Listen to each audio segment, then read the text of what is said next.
भोळे भावे तरी जुनाट चांगले होय तैसे केले भक्ती भावे मनवनी चिंता नाही आम्हादाचा नव्यो गर्भवासा जन्म घेता आपुली आईचे करू गदारोळ आपुली आईचे करू गदारोळ भोगू सर्व काळ सर्व सुखे मनवनी चिंता नाही आम्हादासा नव्यो गर्भवासा जन्म घेता पूर्ण कमी करा इको कमी करा गेन काय तुम्ही कडक तसं वाढवा ते काय असते ते बघा तो का म्हणे आम्हा देवाचा सांगात नाही विसंबत येरा मनवनी चिंता नाही आम्हा दासा नव्यो गर्भवासा जन्म घेता श्री संतांचे आम्हा चरण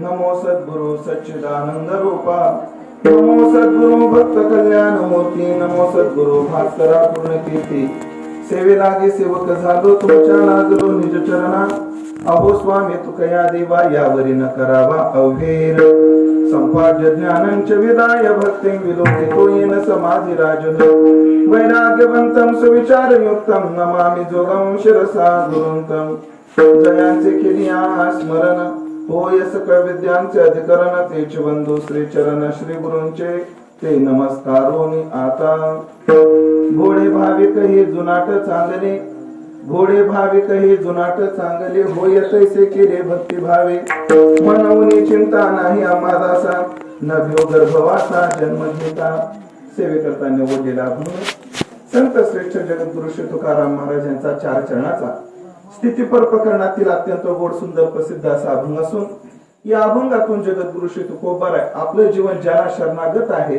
अशा परमात्म्याचं वैशिष्ट्य आणि त्याची फलश्रुती त्याच्या शरणागतीची फलश्रुती या अभंगातून सांगतायत विठ्ठला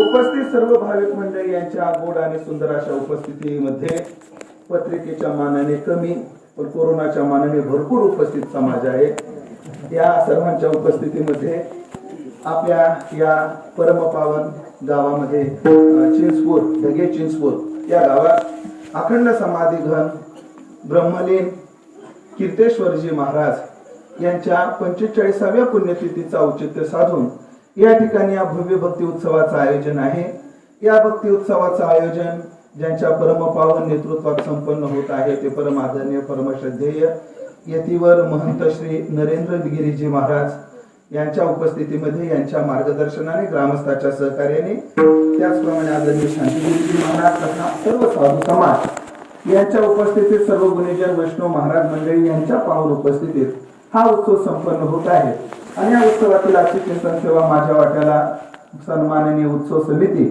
तथा माझे परमात्मा स्नेही माझे परम मित्र गुरुबंधू आमचे आसारामजी महाराज यांच्या संपर्कातून ही सेवा माझ्या वाट्याला आलेली आहे ज्ञानोबाराय तुकोबाराय जशी बुद्धी देतील तसं मी अभंगाचं चिंतन करणार आहे हे चिंतन सेवा करत असताना लॉकडाऊन नंतरचं अत्यंत सुंदर अशी नियोजनातले हे कीर्तन आहे त्यामध्ये नियोजन म्हणजे महाराष्ट्रातील सर्व भजन वैभव आज या ठिकाणी आहे मृदंगाच्या क्षेत्रामध्ये ज्यांचं नाव आहे असे आमचे आसाराम महाराज आहेत आणि आमच्या आसाराम महाराजांचं मला वैशिष्ट्य हे वाटतं की इंटरनॅशनल स्टेजवर सुद्धा जाणार आमचा माणूस आहे की चांगल्या स्टेजवर इंटरनॅशनल स्टेजवर सुद्धा की जे साथीला जातात असे आमचे आसाराम महाराज आहेत आणि महाराष्ट्रामध्ये सुप्रसिद्ध कीर्तनकार आणि गायनाचार्य म्हणून ज्यांचा कसा आहे आणि मी मगाशी फोनवरही बोललो की आमच्या वारकरी भजनाचे आयडॉल आमचे बिभीषणजी महाराज कोकाटे ते या ठिकाणी आहेत त्याचप्रमाणे आदरणीय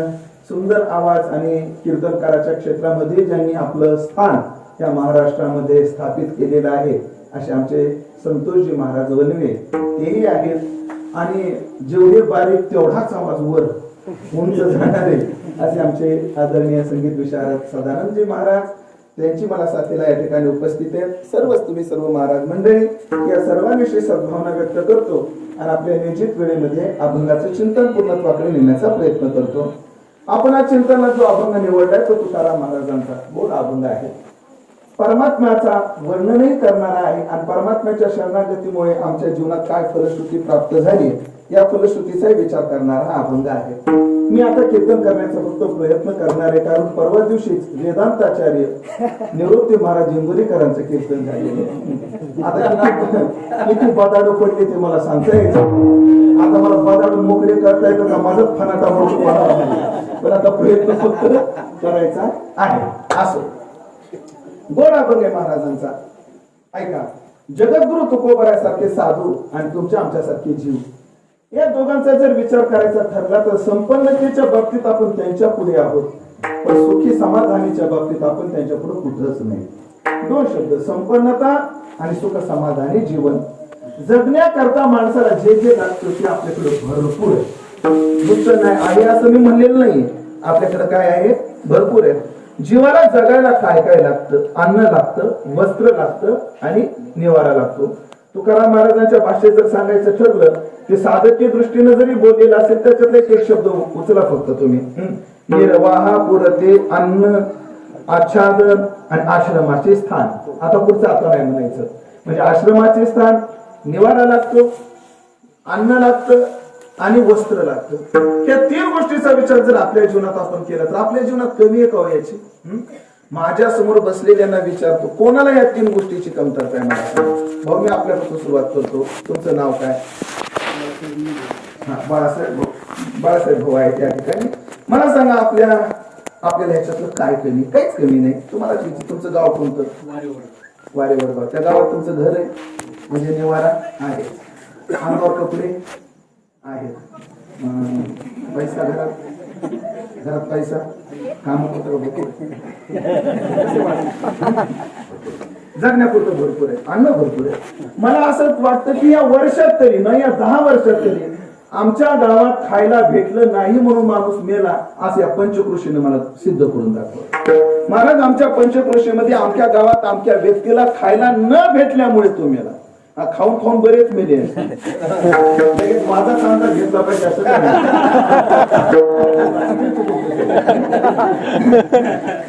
खाऊन भरपूर मेले असते पण खाण्या वाचून मेलेले एकही नाही. म्हणजे अन्न भरपूर आहे. कपड्याचा तर विचारूच नका. जुना काळ जर आपण विचारात घेतला तर एक काळ असा होता की 3 भावात एक शर्त होता. किती? 3 भावात एक शर्त असायचा. ज्याला सासरवाडीला जायचं त्याने तो धुवायचा, प्रेस करायचा, खुंटीला अडकून घालून जायचं आणि आल्यानंतर परत खुंटीला अडकून ठेवायचा. दुसऱ्या भावाला जेव्हा सासरवाडीला किंवा बाहेर जायचं असायचं तेव्हा त्याला तो शर्ट घ्यायचा, धुवायचा, प्रेस करायचा, घालायचा आणि तोच घालून जायचा. अहो आमच्या लहानपणापर्यंत आमच्या घरात आम्ही 4 भावंड होतो, 4 भाऊ. चौघांना एक सारखे कपडे होते, वेगवेगळे कपडे नव्हते. जस काय बँड पार्टी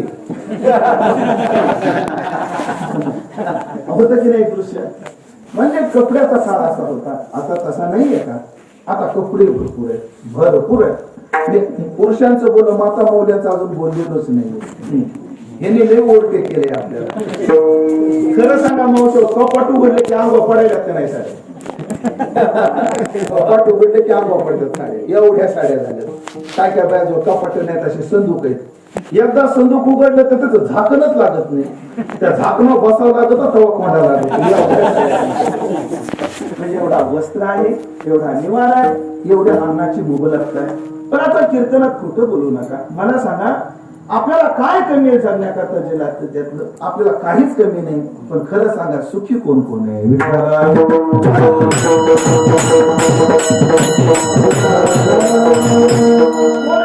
कोणी संसारामध्ये सुखी नाही. मी जर आता इथं बसलेल्या श्रोत्यांना विचारलं संसारात कोण सुखी आहे, कोणाचीच हिंमत होणार नाही हात वर करण्याची. आणि एखाद्याने हात वर केला तर समजून जावं भ्रमिष्ठ आहे.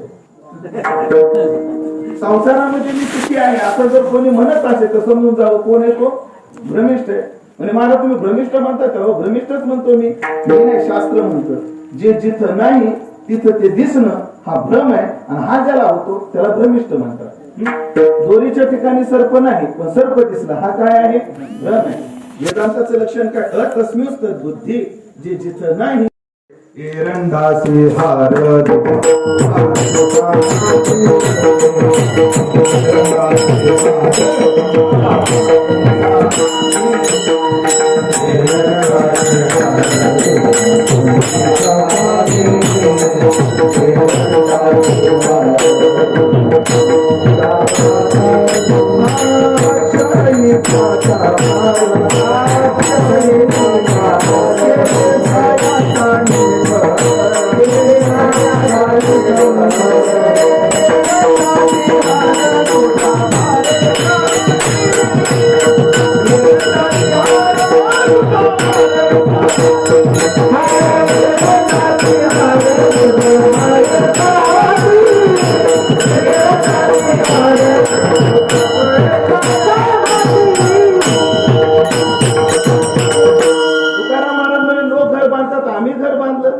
आम्ही मोठं सायासाने घर बांधलं. पण मला सांगा, घर बांधत असताना लाकूड कोणतं वापरलं जातं? एक नंबर लाकूड आहे सागाचं.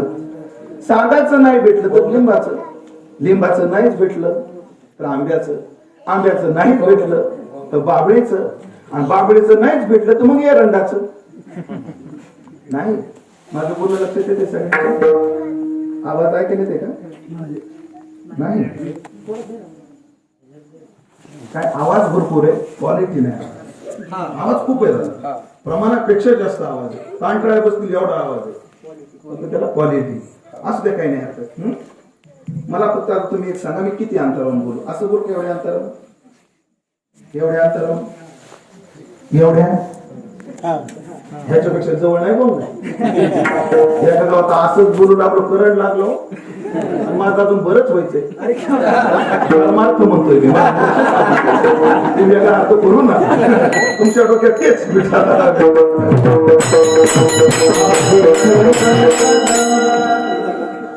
असं झालं. तुकाराम महाराज म्हणतात, आम्ही घर बांधलं बाबा, मोठं सायासाने घर बांधलं. पण घर बांधत असताना आमच्या घराला लाकूड कसं होतं? आमच्या घराच्या लाकडाची, एरंडाच्या लाकडाची जर स्पर्धा केली तर एरंडासी हार, एरंडाचं लाकूड सुद्धा कुचकामी ठरत, असं आमच्या घराचं लाकूड आहे. म्हणजे घर सुद्धा नीट नाही. एकच घर आहे ती, हो, केला माझा घात दिवानात, अनामत केले दिवानात, माफ करा. म्हणजे तुकाराम महाराजाचं जे घर होतं ते सुद्धा अनामत ठेवलं होतं. ते कोणत्या प्रसंगात पूर्ण परिचय सांगण्याचा वेळ घेत नाही, खूप मोठा विस्तार येतो. घर सुद्धा नीट नाही.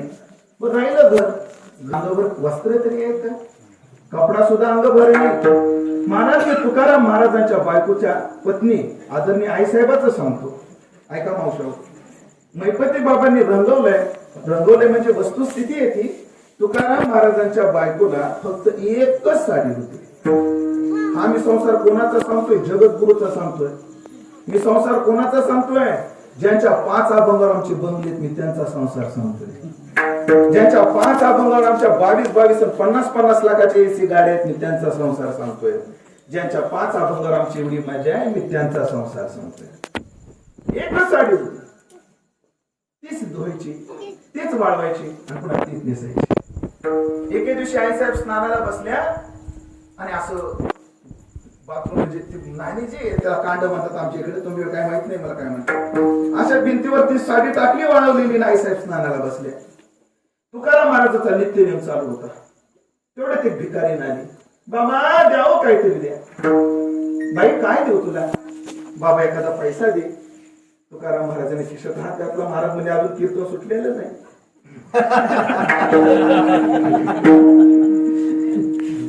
पैसा तज्ञांच्यात लक्षात आलं, पैसा नाही. बाबा थोडं धान्य दे. बाई घरात धान्य नाही. बाबा एखादी भाकर दे. भाकरही नाही. थोडं पीठ दे. पीठही नाही. बाबा जाऊ दे, फाटका तुटका एखादा कपडा तरी दे. तुकाराम महाराज म्हणले, विनमुख गेली अतिथी निसुकृताची संपत्ती. तुकाराम महाराजांनी पुढे तिकडं पाहिलं की आता हिला कोणता कपडा देऊ, आणि लक्ष गेलं तिकडं. कुठं? एकूण एक साडीवर. तिला आवाज दिला,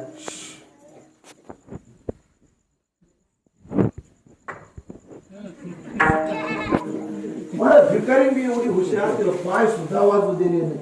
आर्मीची मांजर होती का आणि ती एकुलती एक साडी सुद्धा घेऊन गेली. महाराज म्हणजे सुनामी यायच्या आत आपला डोंगर गाठलेला बरा. महाराजांनी विना घेतला, महाराज निघून गेले.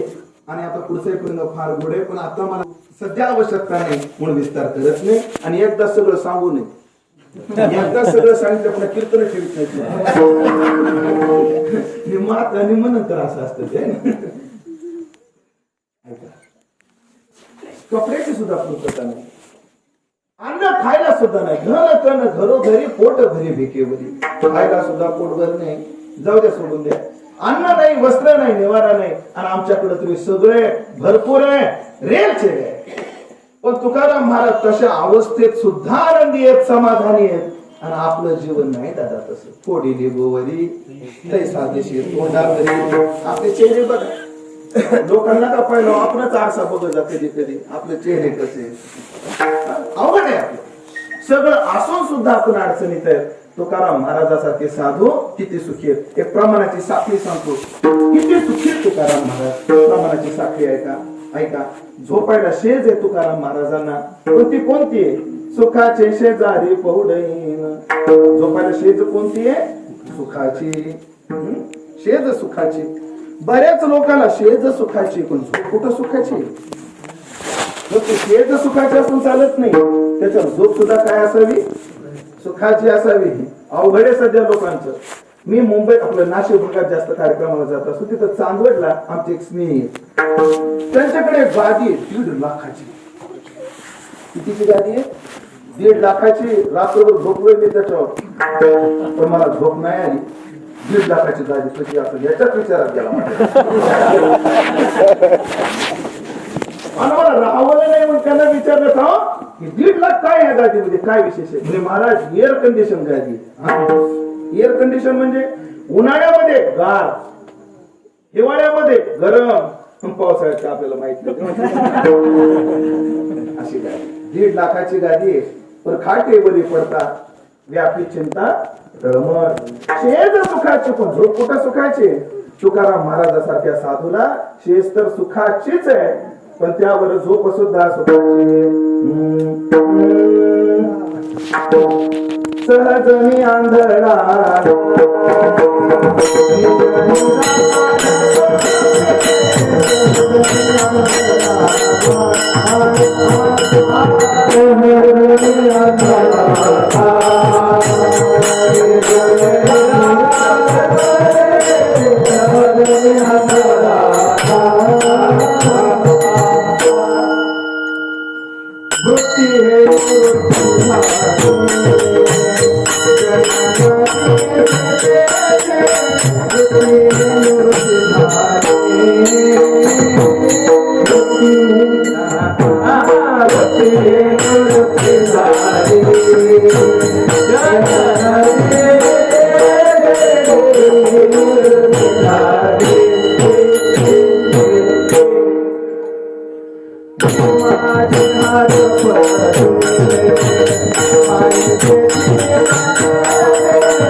काय शब्द आहे?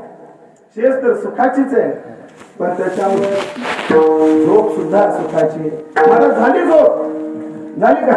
झाली. कधी झाली? म्हटलं ट्रॉलीला झाली. आता उठल्यावर आंघोळ करायची असेल ना, मग आंघोळीला पाणी कोणते? आनंदाचे डोही. या सर्व चरणातली तुम्ही एक शब्द उचला तर शेज सुखाची, त्यावर झोप सुखाची, उठल्यावर आंघोळीला पाणी आनंदाचं म्हणजेच सुखाचं आहे. तर आंघोळ झाल्यावर कपडे घालायचे असतील ना, कपडे कोणते? सर्व सुखाले आलो. कपडे सुद्धा सुखाचे. महाराज आता कपडे घातले, काय खायचं असेल ना, खायचे ना, काय दुकानाने खातो आनंदाचे लाडू. खायला लाडू सुद्धा आनंदाचे, आणि ते किती आहेत? ढेकर येईपर्यंत आहेत. ढेकर कोणता आहे? तेच येतात ते ढेकर आनंदाचे. म्हणजे पूर्ण एकदा आवृत्ती देतो. झोपायला शेज सुखाची, त्यावर झोप सुखाची, उठल्यानंतर आंघोळीला पाणी सुखाचं, आनंदाचं म्हणजे सुखाचं, घालायला कपडे सुखाचे, त्यानंतर खायला लाडू सुखाचे, आणि ढेकर सुद्धा सुखाचे. असं परिपूर्ण जीवन तुकाराम महाराजांचं आहे. आणि आपलं जीवन सगळी व्यवस्था असून सुद्धा आपलं जीवन याच्यातलं कशातच सापडलेलं नाही. आपल्याला शेज सुखाची नाही असली तर झोप सुखाची नाही, झोप सुखाची लागली तर आंघोळीला पाणी नीट नाही. सगळ्याच अडचणीत आपल्याला असो, पण एक काय फरक काय असेल? सगळं असून आम्ही दुःखी आहेत आणि काहीच नसून ते सुखी आहेत. नेमकं काय? मी खूप विचार केला याच्यावर, आणि मला एक लक्षात आलं, सगळं नसून सुद्धा ते सुखी का आहेत आणि आपण सगळं असून दुःखी का आहोत? ते एक शब्द आहे का? एवढं स्वर्गासारखं जीवन 2 शब्दांनी नरकासारखं बनवलंय. आपलं जीवन एवढं स्वर्गासारखं सुंदर, तरी सुद्धा 2 शब्दानं नरकासारखं बनवलंय. आणि ते 2 शब्द कोणते? एक आहे चिंता आणि दुसरी भीती. चिंता कशाची? जगण्याची चिंता आहे आणि जन्म मरणाची भीती आहे. तो का म्हणे भीतो पुढील या दत्ता, म्हणजे जन्माची भीती. किती वेळा जन्मा यावे, नित्य व्हावे फजित मनोनी जीव घ्याला. एक जगण्याची चिंता आणि एक मरण्याची भीती आहे. चिंता आणि भीती या 2 शब्दाने आपलं जीवन एवढं चांगलं आहे, पण नरकमे बनवून टाकलं. जेव्हा चिंता असते ना, तेव्हा सुखाचा पदार्थ सुद्धा आनंदाचा लागत नाही. त्याला उदाहरण मी सांगत असतो. माझ्या उजव्या हाताला, डाव्या हाताला, दोन्ही हाताला माता माऊल्या. मी त्यांना विचारतो, खरं सांगा माता माऊल्यानो, सगळ्याला वाटून खाण्यात मजा आहे का चोरून खाण्यात मजा आहे? बोला की. वाटून खाण्यात मजा आहे का चोरून खाण्यात? बोला. चोरून का बरं? आता तुम्हाला ऐका, लक्ष द्या माझ्या बोलण्याकडे. सासू गेलेली पोथीला, नवरा गेला भुमाला,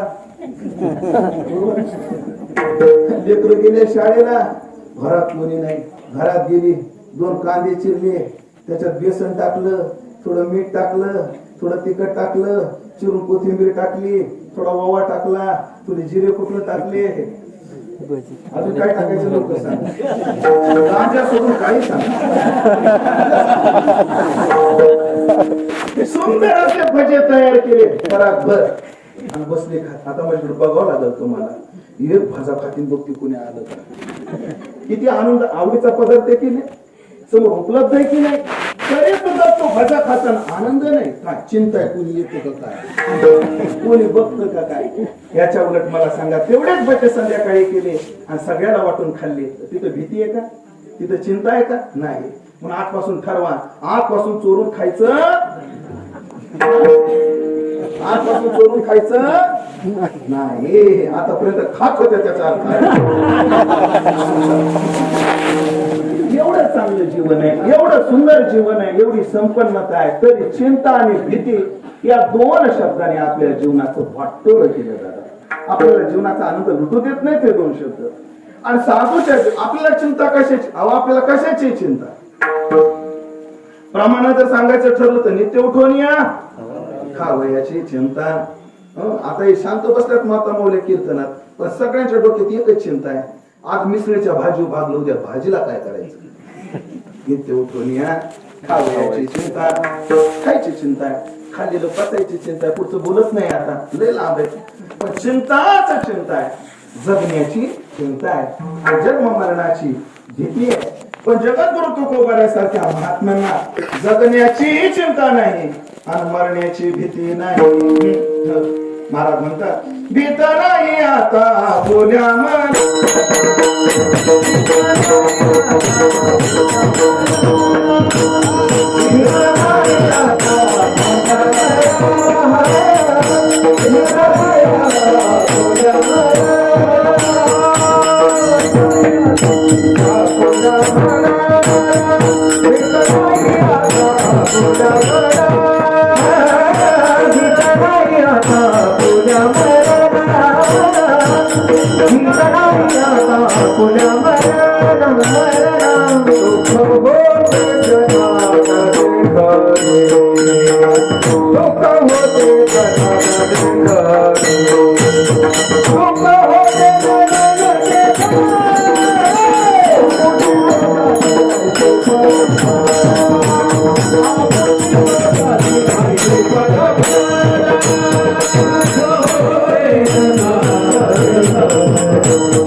त्यांना मरण्याची भीती नाही आणि जगण्याची चिंताही नाही. बाजूला नाही, चिंता नाही मला शेकड्यानं प्रमाण देता येतील. आम्हा भय चिंता नाही धाक. महाराज म्हणतात याच लोकात नाही, आम्ही जे हरिदास आहोत आम्हाला त्रैलोक्यात चिंता नाही, भीती नाही. आम्हा हरीच्या दासा काही भय नाही.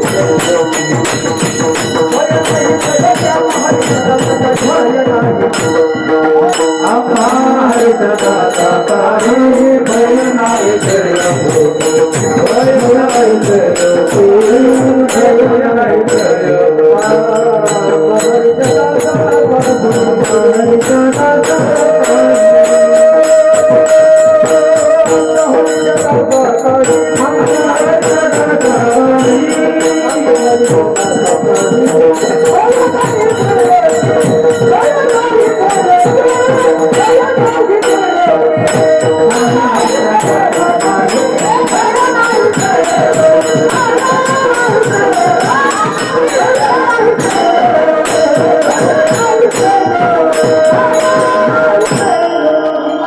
दासा काही भय नाही.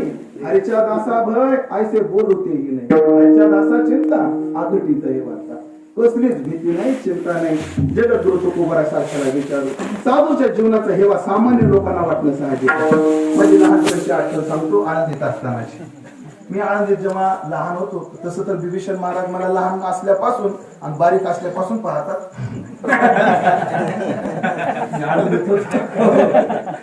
गुबगुबीत होते. आळंदीमध्ये मला मधुकरी लागली होती. टाळगाव चिखलीची. टाळगाव चिखली आपल्या देव रोडला मधुकरी लागली. तर मला अजून आठवतंय की त्या मधुकरीमध्ये एका बाईने मला विचारलं होतं, म्हणजे महाराज तुमची दिनचर्या काय असते? तुला ताई आम्ही सकाळी 4ला उठतो, म्हणजे तेव्हा उठायचो. 4ला उठतो, पुन्हा इंद्रायणीचं स्नान. महाराज जेवढ्या थंडीत गार पाण्याने. नंतर नित्यनेम देवाची पूजा. नंतर ज्ञानोबारायचं दर्शन प्रदक्षिणा. नंतर संस्थेमध्ये पाठाला जातो. पाठ किती ते किती असतो? साधारणतः 7 ते 9 आमचा पाठ चालतो. नंतर महाराज काय नाही 11 वाजेपर्यंत जे गुरुजीने शिकवलं त्याचं चिंतन करायचं. मला नाश्ता कधी करताय? म्हणजे नाश्ताच नसतो. नव्हताच नाश्ता नाही. मग दुपारी मधुकरी किती वाजता येते? म्हणजे 11-11:30 दरम्यान येते. मधुकरीत काय असतं? म्हणजे मधुकरी कोणत्या रोडवर लागली त्याच्यावर. जर आळंदीचा रोड पाय वडगाव घेनंद तिकडे एक रोड लागतो, एक आपलं मरकड रोड आहे, एक चाकण रोड आहे, एक पुण्याचा रोड आहे, एक देवचा रोड आहे. प्रमुख असे 2-3 रोड आहेत. त्याचा फरक सांगतो. पुण्याच्या दिशेनं मधुकरी लागली की नुसत्या चपात्या. चाकणच्या रस्त्याला मधुकरी लागली नुसत्या भाकरी. आमच्या आळंदीमध्ये एक म्हणत एक ओवीच आहे, आघात चाकणची आघात जया मधुकरी लागली सुबटा जया बाजाला त्याची वाटा अशा आमच्या आळंदीत एक काय ओवीच. म्हणून मी अजून भाकरी खाल्ली. आणि भाकरी खायचा कोठा आळंदीत पूर्ण करून घ्या.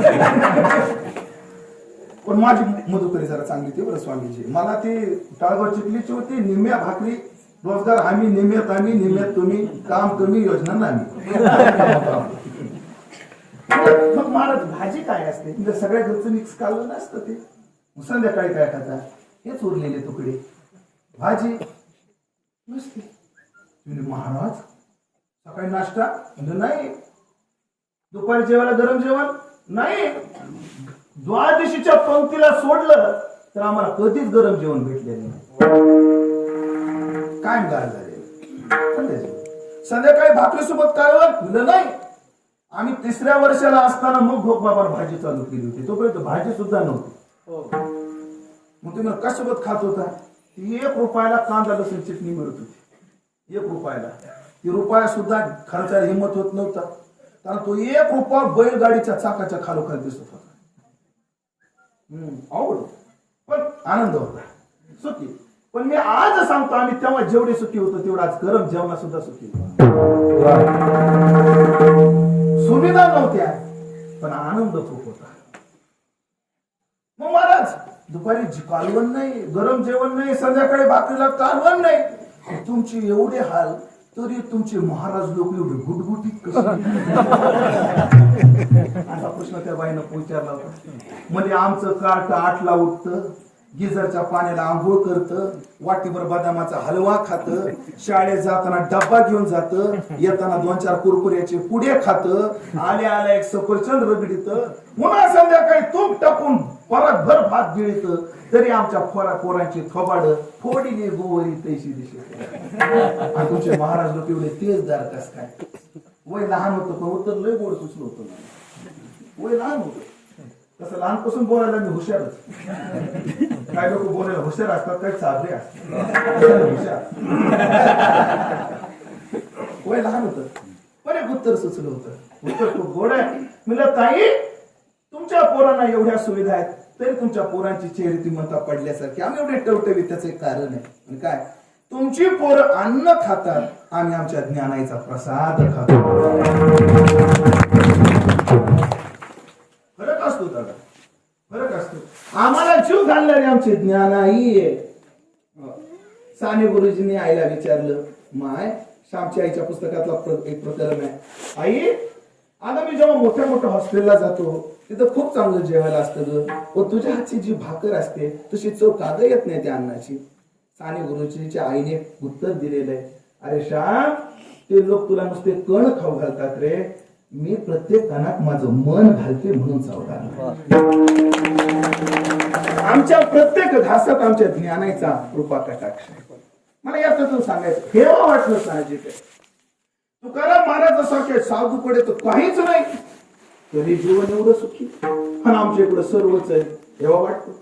रामकृष्ण परमहंस असे फिरता फिरता त्यांना समाधीला जायचे आणि ते एकदम भाव समाधीत जायचे. हृदय नावाचा त्यांचा भाचाच होता, तो जवळ असायचा किंवा शिष्य असायचे. आणि मग स्वामीजीला ते घेऊन यायचे. एके दिवशी एका उंच माडीवरून एक सावकार पाहत होता. त्यांनी त्या शिष्यांना खुणवलं. तू नाही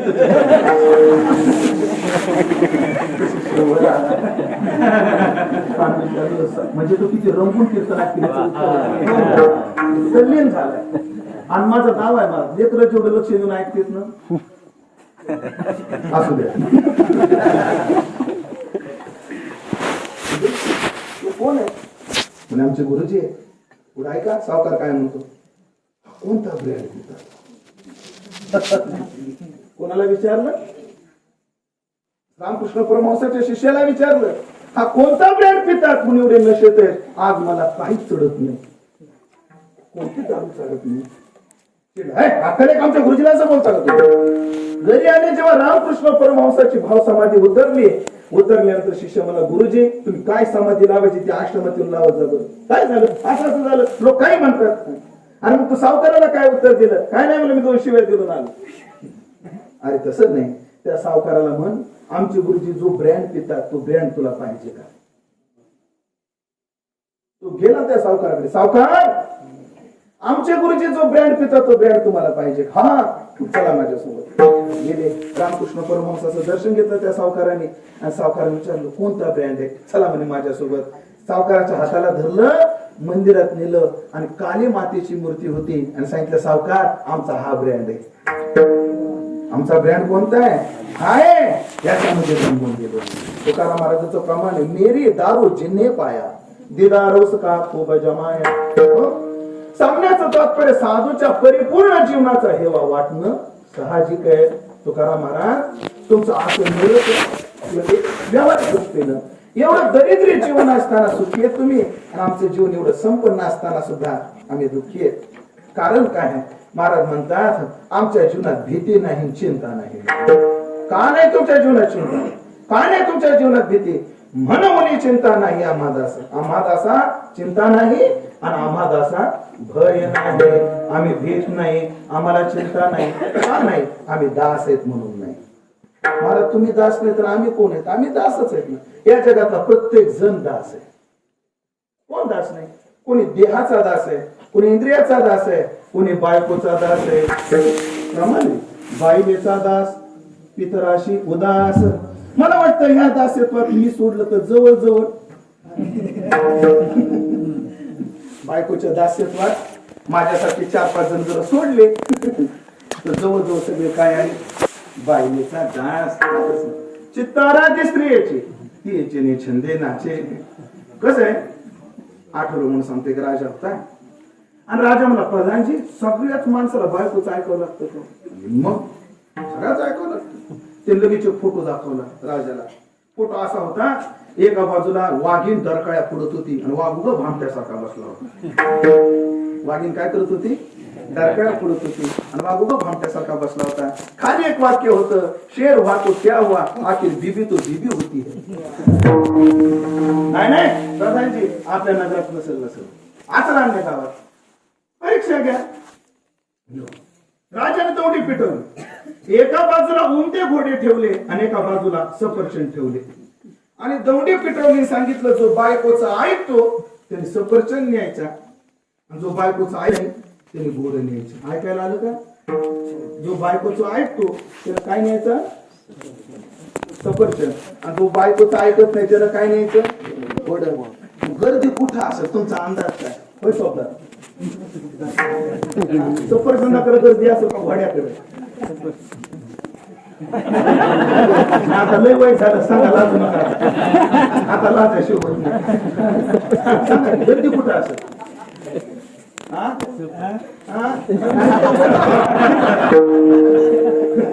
चौकाचा अंदाज उशिरा जे ते सफरचंद घेऊन जायचं. राजा म्हणलं काय एक नाही असा पठ्या बायकोचं नाही ऐकणार.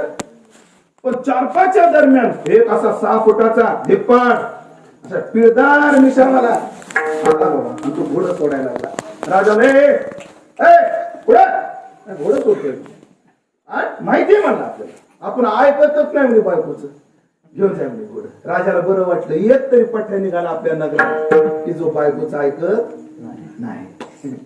राजाने जेवण केलं आणि राजा असा बसला होता तेवढ्यात तो घोडा घेऊन आला. पुन्हा घोडा काय झालं रे? काय नाही म्हणजे घोडं हे न आम्हाला दुसरं पाहिजे. का आमची बायको म्हणजे काळ चांगलं नसतं. राजा मला घोड्यात ठेव सफरचंद प्रधानजीचा चेहरा पडला. प्रधानजी आले तेवढ्यात रात्रीचे 8-9 वाजले होते. प्रधानजी म्हणजे खरंच राजेसाहेब तुम्ही आज नाराज आहेत कारण हे पठ्या निघालं नाही, बायकोचं नाही ऐकणार. सगळेच बायकोचं ऐकतात. पण एक बोलू का राजे, तुम्ही 8च चुकीची ठेवली म्हणून. आणि काय एका बाजूला ठेवलं घोडं, एका बाजूला ठेवलं सफरचंद. सफरचंद खाता येतं. असतील काही माणसं की जे बायकोचं ऐकत नाहीत, पण घोडा नेऊन काय करतील? घोडा आणि महाराज सांभाळणं सोपं आहे का? लोक घोडा नेऊन काय करतील? तसं नव्हतं करायला पाहिजे. तुम्ही एका बाजूला सफरचंद ठेवायला पाहिजे होते आणि एका बाजूला दागिने सोनं ठेवायला पाहिजे होते. लोकांनी नेलं असतं. काय तुमच्या डोक्यात कसं आलं कोणाचं? प्रधानजी खरं सांगू का माझ्या डोक्यात तेच होतं पण राणी ऐकून गेली. राजा म्हणला प्रधान म्हणला मग सफरचंद देऊ का कापून. राजानं विचारलं शेवटी पण प्रधानजी एवढ्या रात्री तुम्ही कशाला आले. काय ना म्हणले बायको दमच खाय ना आताच विचारली आहे म्हणजे. याचा अर्थ सगळ्यांनाच काय होतो सगळेच कोणाचं ऐकतात. मला एक प्रश्न विचारायचा ऐकतात का ऐकावं लागतं. तुम्ही मनातल्या मला तोंडाला हिंमत नाही मला माहिती आहे. ऐकावं लागतं. बायलेचे दास खूप आहेत इंद्रियाचे दास खूप आहेत पण त्या दासांना भीती चिंता नाही असं नाही. फक्त आम्हा दासा भीती नाही चिंता नाही असं हो नाही का नाही. तर आमचा जो मालक आहे तो असा संसारातल्या सारख्यांचा नाहीये. मग कसा आहे तुमचा मालक ज्या तुम्ही दास आहे त्याचे 5 वैशिष्ट्य महाराज अभंगाच्या पहिल्या भोळे भाविक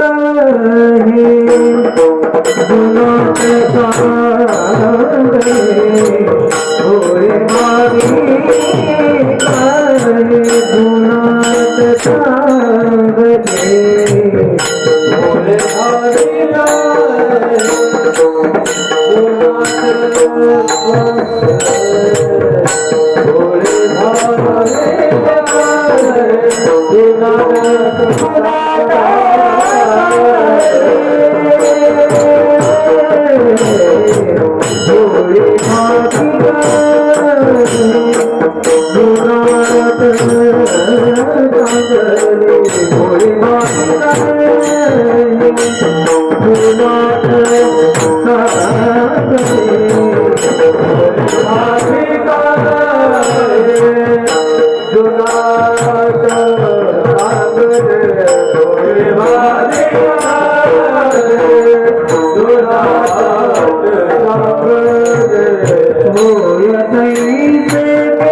काट्याच्या आणीवर वसविले 3 गाव. एक वसाड 2 वसीचे असं विठ्ठला.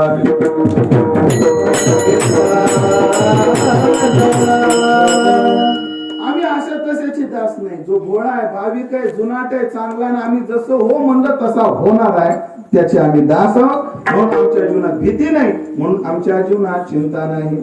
महाराज तुम्ही दास तरी कोणाचे. इथं जरी महाराजांनी नामोल्लेख स्पष्ट केलेला नसला तरी अन्य ठिकाणी केलेला आहे. आम्ही कोणाचे दास आहेत.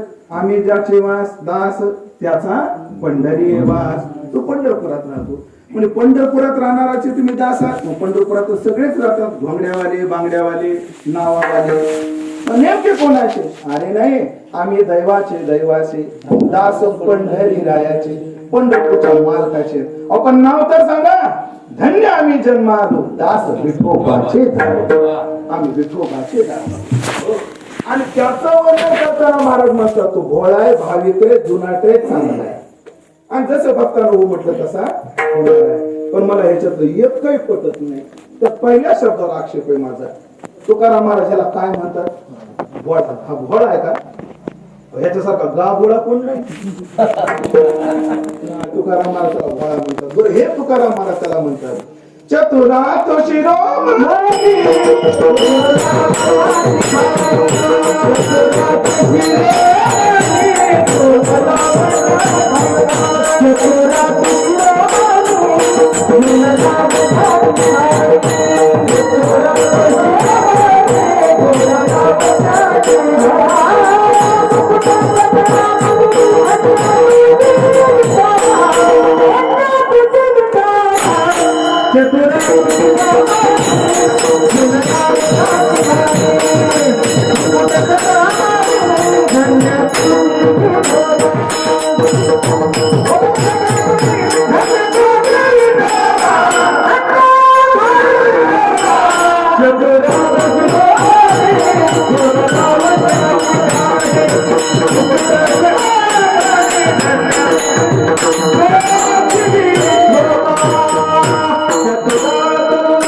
चतुर नाही, चतुराचा तो काय आहे? चतुर तरी चतुरा राव. पण आहेच ना तेवढा चतुर. किती चतुर? याच्या करता एक महाभारतातली कथा सांगतो. खर तर आचारसंहिता लागू झाल्यावर सांगू नये, पण महाभारतातल्या सांगायला काय हरकत आहे? कथा कशातली? महाभारतातली. कौरव पांडवाचं युद्ध ठरलं, सगळ्यांना माहिती आहे. आणि दुर्योधन आणि अर्जुन भगवंताला मदत मागायला गेली, हे माहिती आहे. अर्जुन पायावर बसलेला आहे, दुर्योधन उठायला बसलेला आहे, देव उठलेले आहेत. आणि उठल्यानंतर विचारले दोघाला काय पाहिजे. एका बाजूला माझी नारायणी सेना आणि एका बाजूला मी. बरं मी असा शस्त्र हातात घेणार नाही, फक्त युक्तीच्या 4 गोष्टी सांगत. याच्या दुर्योधनानं नारायणी सेना घेतली आणि अर्जुनाच्या वाट्याला कोण आला? हा एकटा आला. भगवंत म्हणे अरे अर्जुन तुला काय डोक्याचा भाग आहे का रे?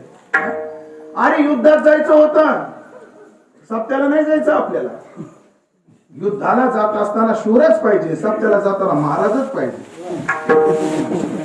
शूर इथं आणून उपयोगाचा नाही आणि भजन्या तिथं उपयोगाचा नाही. इथं जर मिलिटरी म्हणाल तर काय करू? करेल नाही. आणि आम्ही जर तिथे गेलो शिव मिळवतो काय करू? तिकडून गोळी आली देवाची बॉम्ब गोळाच लागतो, मुकरा नाही चालत माझ्या. जयाचे भूषण तयार नाही. अरे तिथं युद्ध करायचं होतं आपल्याला, सप्त्याला थोडी जायचं होतं. 4 गोष्टी आहे काय. पण मला एक दिसायला लागले अर्जुना, गोड दोहा आहे तो. अर्जुना हार तेरी निश्चित है तू हो जाएगा उदास. तो गोड दोहे तो. हार तेरी निश्चित है तो हो जाएगा उदास. माखन तो दुर्योधन ले गया और छाछ बची है तेरे पास. तर तो अर्जुन आहे. ऐका अर्जुन काय म्हणतो, नाही देवा जीत मेरी निश्चित है, मैं न होऊंगा उदास. माखन ले गया तो क्या हुआ, लेकिन माखन चोर है ना मेरे पास. नियोजन लोणी, पण लोणी चोरणारा माझ्या जवळ आहे. आता त्यांनी फक्त लोणी अर्जुना करतात चोरलं. याच्यावर मी 3 तास बोलत, पण मला तेवढं बोलायचं नाही. मला एकच मुद्दा सांगायचा, किती चतुर आहे हा. दुर्योधन आला घरी, खुशच होता. तिथे एक पात्र होत भांजे. दोन आहे शकुनी. क्या हुआ मामा, आपल्यासारखं झालं. काय झालं? सगळी नारायणी सेना आपल्या बाजूला आली आणि एकटा कृष्ण तिकडे. म्हणजे मग ते असा मामा शस्त्र हातात घेणार नाही, युद्ध करणार नाही, युक्तीच्या 4 गोष्टी सांगणार होता. आपण नाही घेतलं. शकुनी मामाने डोक्यावर मारून घेतला. अरे अरे दुर्योधना हे काय करून बसला असतं. सेना आली नसती तरी चाललं असतं, पण तो यायला पाहिजे. आता कसं तो वाक्य मारा शकुनीच्या तोंडात. राजनीतीतला पहिला नियम आहे, मनात काय चाललंय तोंडावर दिसू द्यायचं नसतं. अवसान कधी जाऊ द्यायचं नाही. माहित असतं एकही लागणार नाही, पण म्हणायचं असतं सरकार आम्हीच बनवणार. राजनीतीचा काय नियम आहे. पण मामा आता पर्याय काय म्हणजे एक पर्याय नारायण तिकडे गेला तर जाऊ दे, पण नर असणारा बळीराम दादा आपल्या पाठीत आण. दुर्योधन गेला, बळीराम दादाची सेवा केली आणि बळीराम दादाला म्हणजे दादा खुश झाले. आता बळीराम दादा ते खुश झाले. बोल भैया काय पाहिजे तुला. दुर्योधनाला पोरगी तर दिलीच, गदा विद्या शिकवली. बळीराम दादाने आपली कन्या दुर्योधनाला दिली. अजून काय पाहिजे बोल. दुर्योधन म्हटला काही नको, फक्त तुम्ही आमच्या बाजूने लढा. लढलो आणि भगवान कृष्णाला कळालं की दादा कुठे गेले, त्या बाजूला गेले. आता तुम्हाला राजनीतीचा नियम सांगतो. तुमचं नाव सांगा. सुहास भाऊ. तुमचं नाव सांगा. अमोल. ह्याचं नाव अमोल आहे, ह्याचं नाव सुहास आहे. कल्पना करा असं होणार नाही. अमोल भाऊ माझ्या विरोधात उभे राहिले, असं होणार नाही. ते कीर्तनातच उभी नाही राहिले म्हणलं कशी उभी राहिले. अमोल भाऊ माझ्या विरोधात उभे राहिले. लक्ष द्या बरं. आणि सुहास भाऊच्या मागे 500 मत आहे. किती? 500 मत.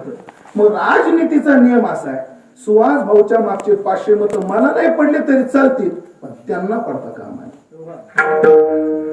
हा राजनीतीचा काय नियम आहे. एखाद्या व्यक्तीचा मला उपयोग नाही झाला तरी चालेल, पण विरोधी पक्षाला होता कामा नये, असा नियम आहे. भगवान म्हणजे आता बळीराम दादा त्या बाजूला गेले. बरं अवघड काम. मुसळ काढत तसे 200, नांगर काढला तर 1000-2000 नक्कीच. पण दादा आता दादाला कसं बोलायचं. दादाला बोलता येत नाही. बोलता येत का दादा. दादा धरणात जरी म्हटले दादाला कोणी काय बरं करावं आता. चतुरा तो शिरोमणी गाबोळा मलाच पक्का गाबोळा. काय एक दिवशी आता लई लक्ष देण्यासारखं. त्यांची प्रायव्हेट मीटिंग होती युद्धापूर्वीची. आघाडीवर कोण काय कुठं सगळ्या योजनेसाठी मीटिंग होती. आणि भगवान कृष्णाने आपल्या सेवकाला जवळ बोलवलं. इकडे त्यामध्ये जायचं आणि मग मोठ्याने बोलायचं नाही, फक्त खुणवायचं. बळीराम दादाला बाजूला बोलवायचं. पुढं आणि त्यांनी जर विचारलं काय काम आहे, काय नाही, त्यांच्या कानात मोठ्याने बोलायचं नाही. कानाचं कृष्णानं तुम्हाला जय हरी सांगितलं. एवढ्या महत्वाच्या मीटिंग मधून बाहेर बोलवायचं आणि जय हरी. चिडतील ना जरा, माहिती मला चिडतील दादा, लोक चिडतात मला माहिती. पण एक करायचं, चिडले तर दुसरं विचारायचं तिळाचा भाव काय चाललाय उद्या सकाळच. तिळाचा भाव मोठ्याने नाही, काना गेला खुणवलं बळीराम दादा.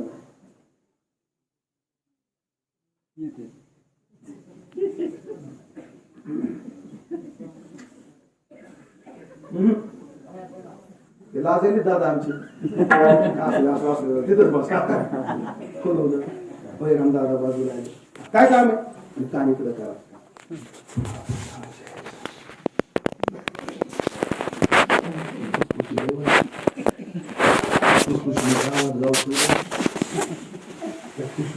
घरात घरी सोडून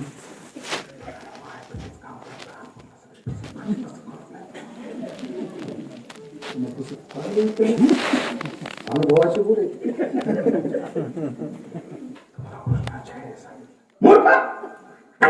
एवढ्या महत्वाच्या मीटिंग आज आमच्या कृष्णाचा पोरकटपणा गेला नाही. नाही मग दुसरं एक विचारलं काय इकडे करा.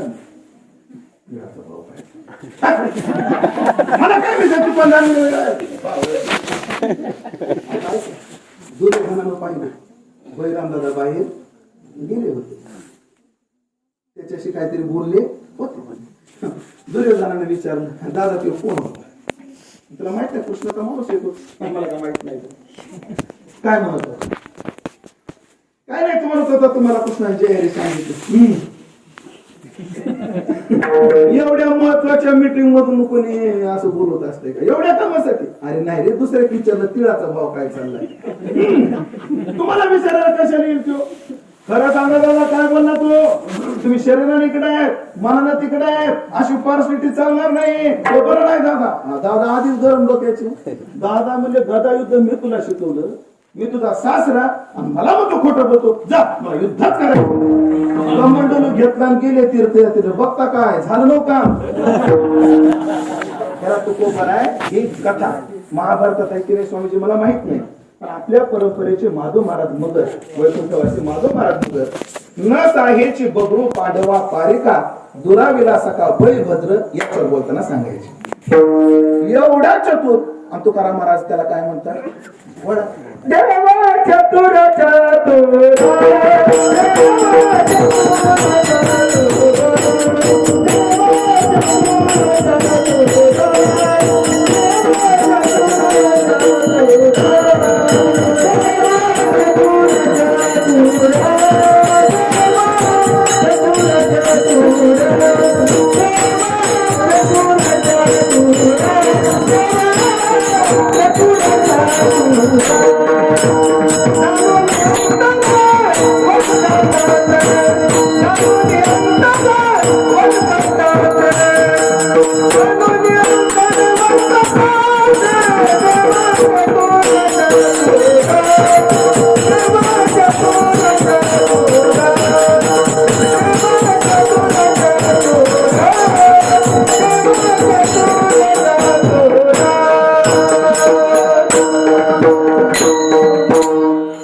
चतुर आहे.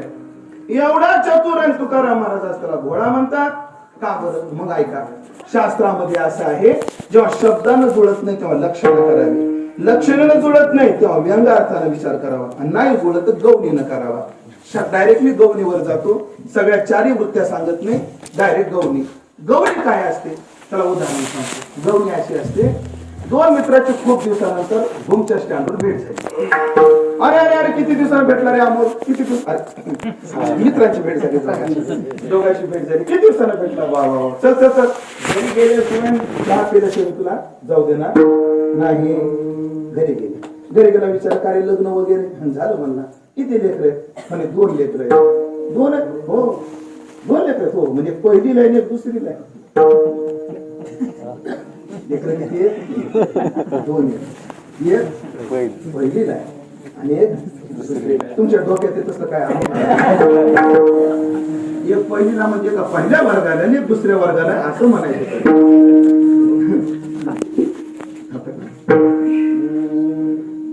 ऐका.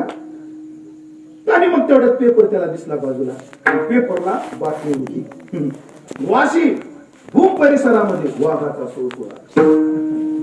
हेडलाईन काय होती? वाघाचा सुळसुळा. हा गप्पा मारायचा, गप्पा मारता मारता त्याचं लक्ष त्या हेडलाईन कडे जाईल. काय होती हेडलाईन? वाघाचा सुळसुळा. गप्पा मारता मारता इकडे गप्पा कोणाच्या लक्ष तिकडं वाघाचा सुळसुळा. पण 2 पोरं तुला, नाव काय? म्हणजे मोठ्याचं नाव राम, बारक्याचं नाव श्याम. नाव बरे का बदलायचे?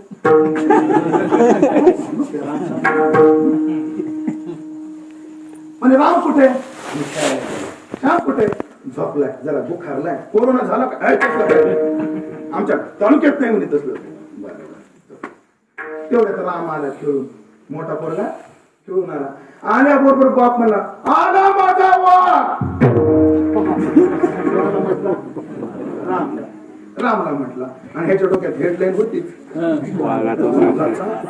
आला वाघ म्हणजे धोत्राचा चोंगा धरला, चिंग चिंग चिंगाट.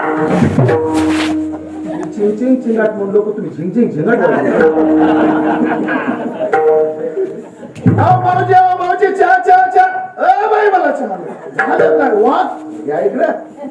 आमचे हे रामला वाघ म्हणतात. आता इथं रामला काय म्हटले? वाघ. शब्दानं जुळतंय का? वाघासारखा जबराय का?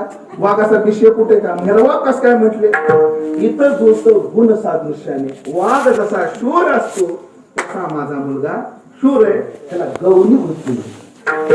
गौणी नाही 4 प्रकारे सगळे करत नाही. गौणी जाऊ द्या, सोपं सांगतो. नवीन लग्न झालेल्या पोरीला मैत्रिणीने विचारलं, बाई कस काय ग सासर?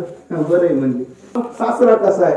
बाई सासरा शुद्ध ब्रह्मच आहे, चालू नये, सैरा वैरा काही बोलू नये.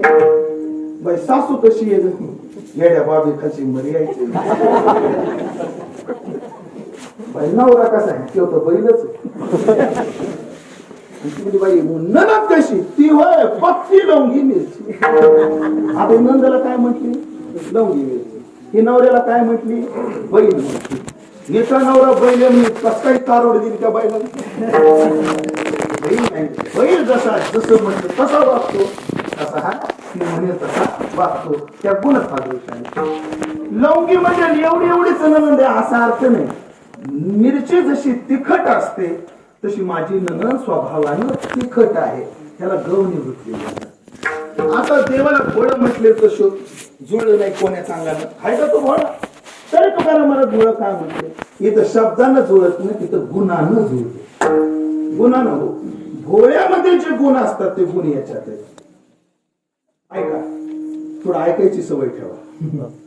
संप्रदायाचा साधक भोळा आहे, संप्रदायाची साधना भोळी आहे आणि संप्रदायाचं साध्य भोळ आहे. प्रमाण देतो, प्रमाणाशिवाय नाही बोलणार. संप्रदायाचा साधक भोळा आहे.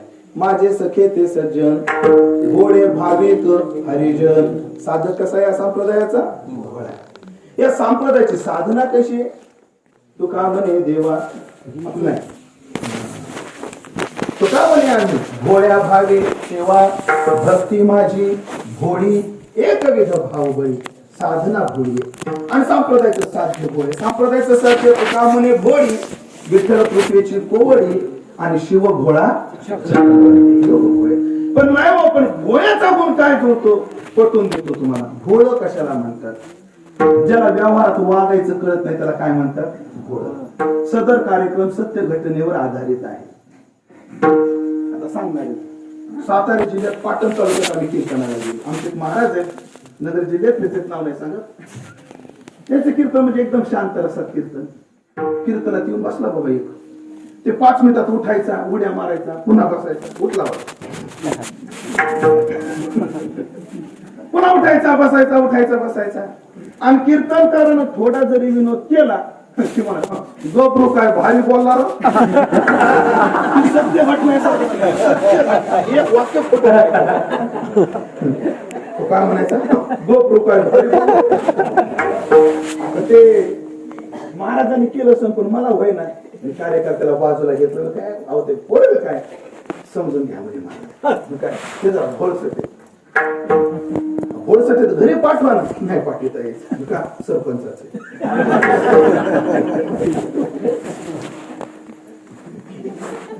भोळ्याचं लक्षण झालं. ज्याला व्यवहारात वागायचं कळत नाही त्याला काय म्हणतात? भोळा. आता बघा, हरी कसा भोळा, हर कसा भोळा. हा भोळ्याचं एक गुण लक्षात आलं तुमच्या. व्यवहारात वागायचं कळत नाही त्याला काय म्हणतात? भोळा. आता शिवजी भोळे, काहीच कळत नाही त्यांना व्यवहारात वागायचं. शिवजी अत्यंत भोळे, अत्यंत भोळे. गबरू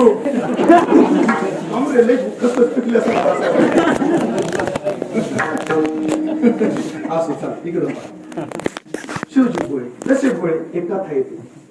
ठीक आहे, मला कुठं वाचायला नाही भेटली पण परंपरेनं मी माझ्या गुरुच्या मुखातून ऐकली. कथा अशी आहे की पार्वती एकदा लक्ष्मीकडे हळदी कुंकाला गेली. हळदी कुंकाला गेली ते लक्ष्मीचं वैकुंठातलं वैभव काय. वैकुंठ उपनिषद नावाचा 8 श्लोकाचं उपनिषद आहे. पण वैकुंठ लोकाचं वर्णन एवढं केलंय. वैकुंठ लोक नेमका कसा आहे.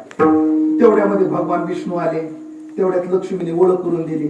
ऐकलं का पार्वतीबाई, हे आमचे हे म्हणजे मालक. आता घराघरामध्ये पद्धत असते, काय काय म्हणून आमचे हे, काय म्हणून आमचे मालक आहेत, काय म्हणून त्याण्याचा बाप आहे. असं म्हणतात हे कोण होत मुला माझ्या 5वीला पकलाय ना. आता ज्याच्या त्याच्या घराच्या वातावरणानुसार पार्वतीबाई होती. पार्वतीबाई आमचे हे, आणि त्याचं वागणं काय कस्तुरी मळवट चंद्रनाची होती असा देखना प्रवेश शिकाळा लोपनिया. आणि ते सगळं वैभव पार्वतीनं पाहिलं. आणि हळदी कुंकू आज कोणाचं घरी? लक्ष्मीबाईच्या घरी द्यायचं. पार्वती म्हणजे लक्ष्मीबाई पुढच्या रविवारी आमच्या घरी नक्की. आणि येते नाही येत भाऊजीला घेऊन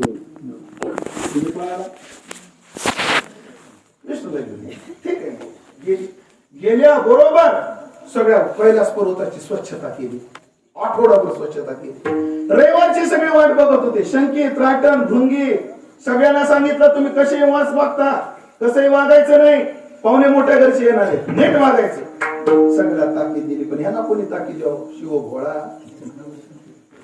ते आपले भंग बोले राम भजन करत बसलेले होते. तेवढ्या ती गेली पार्वती, उठा ना पाहुणे येणार, जरा करा ना आंघोळ, किती वाजले बघा. आता शिवजीची आंघोळ म्हणजे गिझरला लिटरच्या पाण्यानं थोडीच आहे. गंगेमध्ये स्नान केलं शिवजी. अहो नुसतं स्नान करू नका, बघा तू लक्ष्मीबाईच्या नाव कशी चंदनाची उठी लावते. भस्म उठी, त्यांची उठी चंदनाची, त्यांची उठी भस्म उठी. अहो त्या लक्ष्मीबाईच्या गळ्यात नवऱ्याच्या गळ्यामध्ये वैजयंती माळा, ते म्हणजे रुंद माळा. काय भस्म उठी रुंद माळा. हात, अहो त्यांच्या हातामध्ये पद्म आहे, कमळ आहे, हाती त्रिशूळ, इकडं पद्म, इकडं काय त्रिशूळ. अहो त्या कासे पितांबर आहे, ते म्हणजे आपलं आहे ना व्याघ्रांबर, त्यांनी व्याघ्रांबर घातलं, जगाचा मुकुट केला आणि बसले. तुम्ही घरी ते दारीबाई तुमचं तेच आज हेच का कपडे, पाहुणे आले होते नीट घालत आहे ना, म्हणजे काय घालू, ते थांबा मी देते. साडीचा पदर दिला लंगोट लावायला शिवजीला. आता शिवजीकडे आता लंगोट आली, पण करतोडा कुठे, शिवजीच्या कमरेला करदोटा सुद्धा नाही. शिवजीने इकडं तिकडं पाहिलं, सापाचं पिल्लू होतं लांबच, त्याचाच करदोडा केला आणि त्याला सांगितलं दम धरून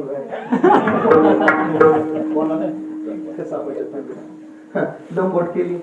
आता शिव भगवान येणार याची वाट पाहण्यात करता दारामध्ये पार्वती शिवजी उभे वाट पाहतायत. आता देव ये वाट पाहे बाहीने जरी ठेवून या, पंढरीची वाटी दृष्टी लागेली चित्त, आणि अचानक गरुडावर बैसोने माझा कैवारी कोण आले, भगवान विष्णू आले. ते गरुड पाहिला कमरेच्या सापानं, लक्ष देते काय पुढं पुढं कमरेच्या सापानं काय पाहिलं, आणि त्याने घेताना पाठिंबा काढून आता सरकार उघड्या लावलं सांगितलं. तरी माझ्या शिवजीला काय नाही, कारण माझी शिवजी कशी आहे भोळे. ठीक आहे शिवजी भोळे, पण हा कसा भोळा आहे, याला सुद्धा तसंच आहे, हा सुद्धा तसाच आहे. काय दृश्य आहे दादा 12व्या शतकातलं. शिंप्याचं पोरग कीर्तन करत होतं आणि ज्ञानाचा सागर म्हणत होता नामदेवराय तुम्ही कीर्तन करा, मी कीर्तनात टाळ घेऊ. अवघारी संपला. हे कीर्तनकार दुसऱ्या कीर्तनकाराच्या कीर्तनात उभा राहा नाही, आपवाद आहे ते दोघं नाही ना, आम्हाला कमी येत होता. पण माझ्या ज्ञानोबरायचा अवधार आहे पहा. नामदेवा तुम्ही कीर्तन करा, मी टाळ घेऊन उभा राहते.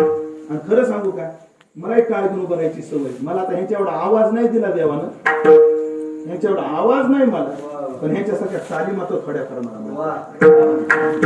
म्हणून मी तिथं टाळ घेऊन उभं राहण्याची मलाही खूप आवड आहे. आणि खरं सांगतो, इथं उभं राहण्यापेक्षा तिथं उभं राहण्याचा आनंद जास्त प्रॉफिट कमी म्हणून विरोधाचा बाबा जातो. इथं धन मान आहे, पण इथं आनंद नाही. जो आनंद असं करा. पुढच्या दिवसात मुद्दा ऐका. नामदेवा करा कीर्तन. स्वर्गातून इंद्र आला होता अमृत भेटलं म्हणून नीट करायला.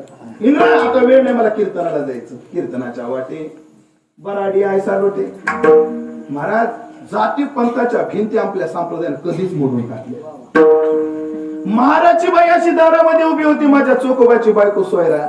आता सोयरा, ए सोयरा बाहेर आली. जी देवा, अगं मी कीर्तनाला चालू, आज एकादशी आहे, उद्या द्वादशी आहे, स्वयंपाक करून ठेव, मी जेवायला येणार आहे. आगा कुळाची चोखटपणा नलगा येते. जाती अप्रमाण, हा स्वच्छता प्रमाण, स्वच्छता प्रमाण. म्हणून माझी भूमिका अशी, महाराजच्या घरामध्ये जर शाकाहारी असते तर त्याच्या घरात जेवायची माझी तयारी आहे. ब्राह्मणाच्या घरी मांसाहारी जर असते तर त्याच्या पाणी प्यायची सुद्धा आपली तयारी आहे. आचरण पाहू, जात पाहू नाही, पाहू नये. सोयरा हा जेवायला येतो. आणि कीर्तन चालू झालं. अभंग घेतला. अभंग घेतलं. जनाबाई म्हटली मला अंबिका नामदेव कीर्तन करी पुढे कीर्तन करी पुढे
अभंग बोलता रंग कीर्तनी भरला, अभंग बोलता रंग कीर्तनी भरला, प्रेमाचे छंदे विठू नाचू लागला. किती नाचला? नाचता नाचता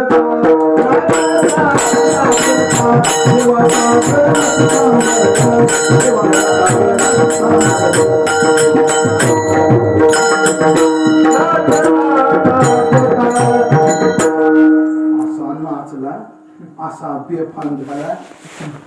गळाला नुसती कंबर. कोणाचा? बाजूला कबीर महाराज म्हणते, देवा बघा ना, होय देवा. पण देवाचं लक्षच नाही. देव बेधुंद झाले. एवढा ओ भोळा बेधुंद झाले. शेवटी सावता महाराजाला गावाला नाही, साधू या संतांनी देवाला धरले म्हणजे अरे काय झाले म्हणून तेव्हा होतं सावरलं. काय का नाही भोळा? व्यवहारात वागायचं कळत नाही, जो तर गळालेलं कळत नाही, मग काय लागवलं म्हणून भोळ्यात अजून एक गुण सांगायचं मला, आणि आता भोळ्यातच गोळा करायचं. भोळ्याचा अजून एक गुण आहे. गोळा कशाला म्हणतात? लय गोड व्याख्या बरे, पहिल्या व्याख्येपेक्षा गोड व्याख्या गोळ्याची. गोळा कशाला म्हणतात? ज्याला कोणीही फसवत पण जो कोणालाच फसवित नाही त्याला गोळा म्हणतात. ज्याला कोणीही फसवतो पण जो कोणाला फसवत नाही. भोळ्याला कोणी फसवत? एक बाई नवऱ्याला रोजच म्हणायची, माय तुम्ही लयच भोळे, तुम्हाला कोणी फसवत? कोणाला म्हणायची? तुम्ही लयच भोळे, तुम्हाला कोणी फसवत? ते रोज ऐकून ऐकून पण करा, तुला खरे मी लयच भोळा, मला कोणी फसवतो? सुरुवात बापाने केली. आता पुढं काय झालं ते आपल्याला सांगता यायचं नाही. सरळ चिंचपूरला निघून आलो. भोळ कोणाला म्हणतात? ज्याला कोणीही फसवत पण जो कोणाला फसवत नाही. मी फार गरीब घरातला, एवढ्या गरीब घरातनं आई वडिलांना कष्ट केल्याशिवाय चूल पेटत नव्हती. एवढ्या गरीब घरातलं पण आता नाही गरीब घरातलं. श्रीमंत नाही, कशाला दारिद्र्य सांगायचं? होतो गरीब, वादच नाही, पण आता खूप चांगलं चाललंय. लय श्रीमंत नाही पण आता कोणाचं कर्जही नाही, काही नाही. माझा एक भाऊ, त्याच्याकडे 2 गाड्या आहेत, ते चालवतो. दुसरा भाऊ वकील आहे, तिसरा मी महाराज आहे. पण अजून पथ्य पाळले बरं महाराज. मी इकडचा कीर्तनाचा पैसा अजून संसाराला नाही लावला, स्वतः करता करून ठेवले. मग आमचे साधू असे महाप्रसादाची पंगत एखादा महंत देतो, पहिल्यांदाच दिसलं भाऊ मला. नाही तर मी आता तिसच पाहिलं महाप्रसाद. गुरुवारी येतो कोणी दी महंत नरेंद्रगिरी, दत्तागिरी, महेंद्रगिरी. बाबाची पंगत आहे. जरी आई वडिलांना सुट्टी देत केल्याशिवाय काम केल्याशिवाय सुट्टी. आम्ही 4 भावंड बाबा. मोठ्याचं नाव गणेश, दुसऱ्याचं नाव दिनेश, माझं नाव दिनेश. त्याची 5 आहे. 2 नंबर बहिणी, तिचं नाव सविता. पण आमच्या घरच्यांनी आमच्यावर काम वाटून दिली होती. आईला काम करावं लागायचं, क्वार्टरची रूम होती, पॉवर रूम मध्ये. आणि काम कशी वाटून होती? सगळ्यात मोठा भाऊ त्याच्याकडे काम होतं पाणी भरायचं. 2 नंबरची बहीण, त्याच्याकडे काम होतं स्वयंपाक करायचं. 3 नंबरचा भाऊ आता जो वकील आहे, त्याच्याकडे काम होतं झाडायचं. आणि 4 नंबर मी, माझ्याकडे काम होतं फरशी पुसायचं. 4 चौघांना काम लांब होतो, लईच भोळा होतो. तो मला कोणी फसवायचं? माझा भाऊ एवढा गोड बोलत, मी दारापर्यंत पाणी आणतो बाळा, फक्त घरात टाक. ती मला फसवायचं आणि त्याचं काम करून घ्यायचं. आणि थोडासा चूक खेळायला गेलो की मूस काढायचा. म्हणजे तो मला काय करतो? हो ना, खरंच गोळा होतो. 2 नंबरची बहीण, ती माझ्याकडून कणिक तिमून घ्यायची, लसूण निसून घ्यायची. आणि जेवायला पहिली गरम पोळी घेतली की मूस काढायची. सगळा स्वतः म्हणायची. म्हणजे ती मला खुशीत होती. तेव्हा मी खरंच लय वाढ. कोणी फसवायचं? 3 नंबर वकील पॉईंट लहानपणी कसे चालतात बघा. ते मला इकडे बघून बरीचशी पुस्तकं कचरा निघतो का नाही. झाडायची काय गरज तेव्हा खरं मला कुठं कळत होतं कचरा नसता असल्यानंतर पुसायला जास्त त्रास होतो मला कळत नव्हतं. कारण तेव्हा मी आता नाही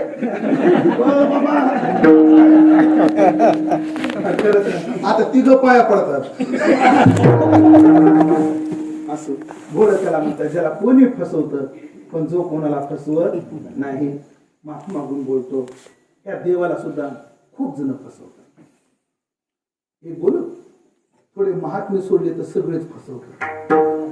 त्या फसवणाऱ्याची यादी या मंडपात करायची ठरली तर पहिलं नाव येईल उमेश बसले. बाकीचं मग ज्याला कुठं नंबर लावायचा त्याने लावा. आपण सगळ्यांनी त्याला फसवलंय पण त्याने आपल्याला अजून फसवलेलं नाही. महाराज फसवलंय त्याला आपण. हो फसवलंय. फसवलं कशाला म्हणतात? दिलेला शब्द न पाळणं म्हणजे काय? फसवणं. आणि याद राखा आपण सगळ्यांनी गर्भामध्ये त्याला वचन दिलं होतं. त्याला एक शब्द दिला होता 8वी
आपण सगळ्यांनी गर्भात त्रास होत होता तेव्हा त्याला हाक मारली देवा एकदा या गर्भवासातून वेगळं कर.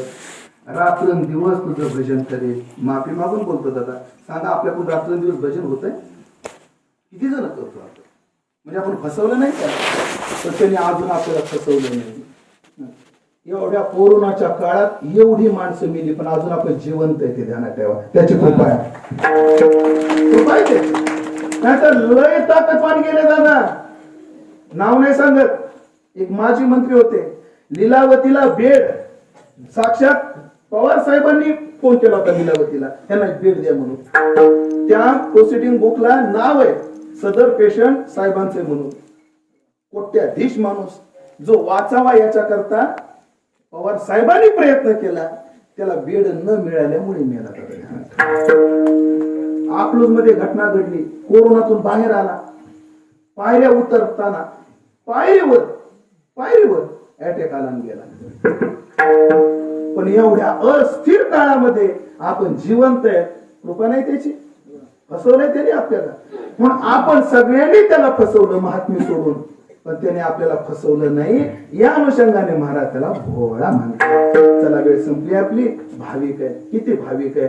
देव भाविक होय दासाचा सेवक. आपल्या दासाचं सेवक होण्याची ताकद त्याच्यात आहे. भाविक जुना किती जुना आहे. युगी 28 विटेवर जुना चांगलं आहे, त्याचं सगळं चांगलं, त्याचं बोलणं चांगलं, आदरम मधुरम वल्लभाचार्याचं सगळं स्तोत्र लावलं. त्याच्यात एक चरण तर इतकं गोड आहे, मला एवढं भावतं ते वमितम मधुरम. देवाची उलटी सुद्धा चांगली. आता त्याच्या पुढचं प्रमाण सांगू किळशील तुम्हाला. तुकाराम महाराज देवासमोर गेलेले, काय गोड अभंग आहे. देवा पान खा ना. कोणाला म्हणतात? तुकोबा. देवाला पान खा ना. नाही रे तुकोबा, मला पान नाही खाता यायचं. का? थुकू कुठं? कारण मंदिरात बडवे सोडले तर कोणाला पान खायला परवानगी नाही. देवा काळजी नका नको खा ना तुम्ही पान. आणि मग थुकायची वेळ आली तर देवा तुमची थुंकी आली ना, मी तोंड पुढं पसरीन माझ्या तोंडात. हो, तांबुलाची पिक धरणी ते मी असे मुख पसरवली. आता त्याच्यात सगळ्या प्रमाण भाव पराकोटीच. देवा शौचविधीला जायचंय का? आणि लय वेळची आली पण दर्शनाची बारी उरकत नाही. तेव्हा इथंच करा तुम्ही. कुठं करू तुकोबा? माझ्या हातावर करा. काय करा तुकोबा? देवा तुमची विष्ठा गेली आणि सगळ्या अंगाला लागले. काय भाव आहे महाराज, काय प्रेम आहे संतांचं देवाविषयी. प्रमाणे प्रमाणाशिवाय नाही बोलणार. तुमची विष्ठा पंढरी राया तिथं सार सुधी माझी राया. काय भाव आहे, काय प्रेम आहे. म्हणजे याची विष्ठा सुद्धा चांगली, त्याचं सगळं चांगलं. खूप विस्तार करता येईल. भोळे भावे जुनाट चांगले. पण ठीक आहे, तुम्ही श्रीमंत असाल संपन्न असाल तर माझा काय फायदा? तुमच्याकडे 10 गाड्या मला एसटीला हात दाखवता लागत असेल तर तुमचा मला काय फायदा? भोळा भाविक आहे जुनाट आहे चांगला, पण आम्हाला काय फायदा आहे? बाबा फायदा आहे होय पैसे केले भक्ती भाई. प्रेमानं जसं हो म्हटलं तसं होतो. काय होतो? कोणाचा बाप होतो, कोणाचा मुलगा होतो, कोणाचा स्वामी होतो. एवढंच नाही, बायको सुद्धा होतो.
भक्तांना जसा हो म्हणलं तसा होतो.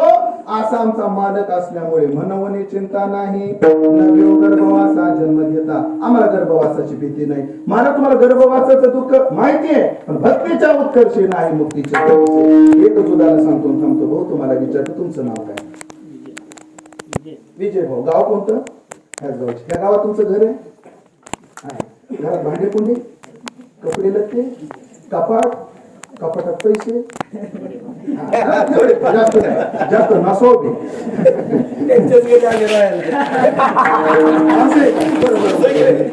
आता ऐका, लक्ष देऊन ऐका.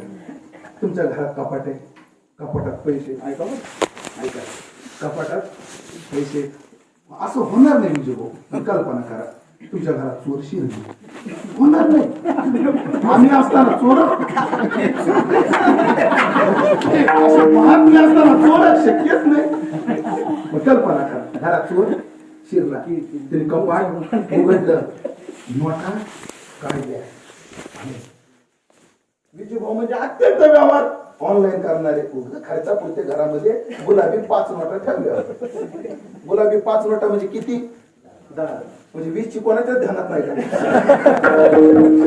20ची सुद्धा गुलाबीच आहे का? नाही. पण आता सगळ्याच्या डोक्यात तीच आहे म्हणलं, आपल्या डोक्यात तीच.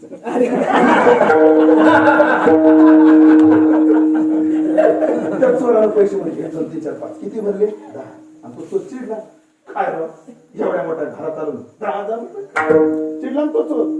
पण जेवढे पदरात पडतील तेवढ्यात विजूभाऊच्या घरातले जागे झाले. चोर चोर चोर म्हणून पण चोराला मारली उडी. पण काय झालं माहितीये का भीमसेन महाराज, तो चोर माझ्या घरून आला होता आणि माझ्या घरातलं 2 लाखाचं पाकिट घेऊन आला होता. आता विजूभाऊला प्रश्न असेल, आमच्याकडे 2 लाख रुपये कसं काय? कोणत्या गावचं पाकिट होतं? नाही हो, लॉकडाऊनच्या आधीच सगळं, लॉकडाऊनच्या आधीच सगळं त्याच्यात. चोर आला, जागे झाले विजूभाऊच्या घरचे आणि गडबडीत चोरानं खिडकीतून उडी टाकली आणि ते 2 लाखाचं पाकिट पडलं. कोणाच्या घरात पडलं? कोणाच्या घरात पडलं? कोणाच्या घरात पडलं? सगळं गाव म्हणते तुमच्या घरात पडलं. विजूभाऊ कोणाच्या घरात पडलं? कोणाच्या घरात पडलं? तेवढं परत करावं. आमदा नाही जाऊ करत आता काही पुढे असं काय नाही. मला महिन्याला 35,000 जरी दिले तर गाडी थांबवा. संपलं माझं. गेले किती? 10. आले किती? 1,90,000 रे. आपले सुटे 1,90,000. आता मला सांगा विजूभाऊ, असा चोर तुमच्या घरात आल्यावर तुम्ही पोलीस स्टेशन गाठाल का? गावच्या पोलीस पाटलाची भेट घेताल का? आमच्या घरात काल चोरी झाली. मुळेच नाही. तुमच्या घरात काय, आमच्या घरात असं मुळेच जाणार नाही. उलट आम्ही किर्तेश्वर महाराजाकडे येऊ. महाराजा हो दर्शनाला येईल, पण दिसाड तरी असं चोरी होऊ. ऐका आता, खरं तर जाण्याचं दुःखच आहे, वादच नाही. अशा काळात 500 गेले तर कर्माच नाही दिवसभर. 10,000चं दुःखच आहे, पण 2 लाखाच्या सुखापुढे काहीच नाही. तसं गर्भवासाचं दुःख नक्कीच आहे, पण भक्तीच्या सुखापुढे काहीच नाही. गर्भवासा जन्म घेता, मग जन्म घेऊन काय करणार? आपल्या इच्छे करू गदारोळ, भोगू सर्व काळ सर्व सुखे. आमच्या मनाला येईल तेव्हा आम्ही गदारोळ करू. पुंडरी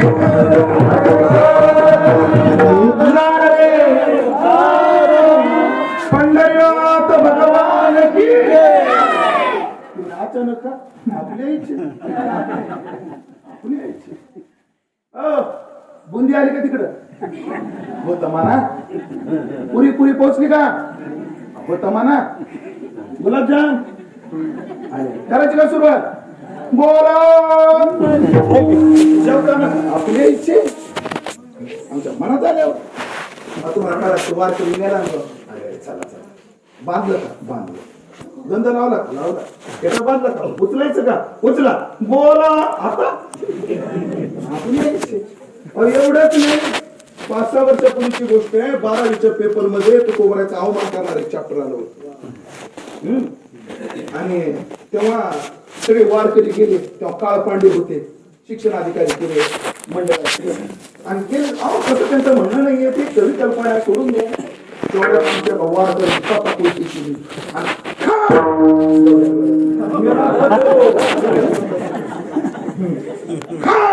घातली कुंडली तिथं बी आपल्या इच्छे करू गदारोळ, भोगू सर्व काळ सर्व सुखे. पण महाराज तो तिकडं, तुम्ही इकडं बिलकुल नाही. तो का म्हणे आम्हा देवाचा सांगा नाही विसंबत येरा. तो आम्हाला विसरत नाही, आम्ही त्याला विसरत नाही. म्हणून आता आम्ही पूर्ण अभंगाची बेळाबुरीच करतो. आता 8 तास घेतो आणि आता थांबतो. ऐका, भोळा भाविक जुनाट चांगला आम्ही जसं हो म्हणतो म्हणून तसा होणारा आमचा मालक असल्यामुळे आहे. आमचा असा मालक आहे म्हणून आम्हाला चिंता नाही, आम्हाला भीती नाही. आमच्या इच्छेला येईल तेव्हा आम्ही गदारोळ करतो. सर्व काळ सर्व सुख भोगतच राहतो. आम्ही सुखातच एवढे डुंबून जातो, चिंतेला भीतीला आमच्याकडे प्रवेशच नाही. म्हणून आम्हाला चिंता नाही, भीती नाही. आम्ही त्याला क्षणभर सुद्धा विसरत नाही. म्हणून चिंता नाही, भीती नाही. आणि तोही आम्हाला क्षणभर विसरत नाही. म्हणून आम्हाला चिंता नाही, भीती नाही.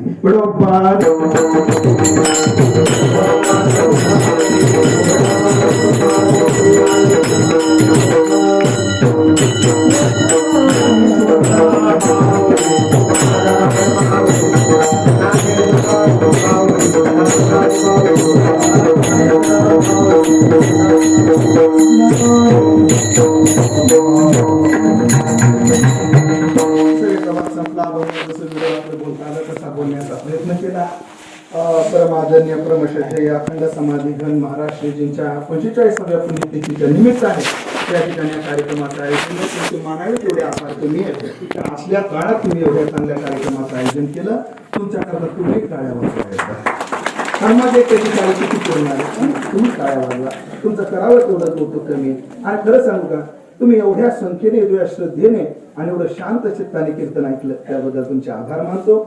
हे कीर्तन पूर्णत्वाकडे जात असताना मी सुरुवातीला जो उल्लेख केला, आदरणीय नरेंद्रगिरीजी महाराज, शांतिगिरीजी महाराज, पूज्य पादश्री ब्रह्मगिरीजी महाराज, हे सर्व साधू समाज यांच्या मला वाटतं सुरतगिरी ते हरिद्वारचा सुरतगिरी आश्रम त्याच परंपरेत तसं निधी पुरी परंपरेतला विश्वात्मानंद पुरीजी साधना सदनवाले, दिव्यानंद पुरी मानवतवाले, हे माझे गुरु स्वामी रसानंद पुरी.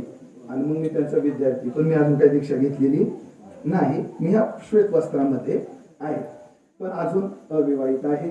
त्या दृष्टीने प्रवास चालू आहे, पण एवढ्या लवकर काय आता दीक्षा घेणार नाही. आम्हाला आगतिक संन्यास घ्यायचा विचार.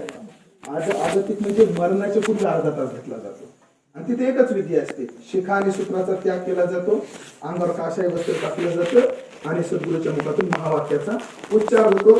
एवढा संन्यासाचा विधी तेव्हा असतो. आपल्या परंपरेत खूप महात्म्याने घेतला, धारोकर शास्त्री वगैरे घेतला असो. पण अशा सुंदर अशी परंपरा, येतीवरांची परंपरा आणि त्या परंपरेतले दिव्य पुरुष म्हणजे कीर्तिगिरीजी महाराज, त्यांची पुण्यतिथी आहे.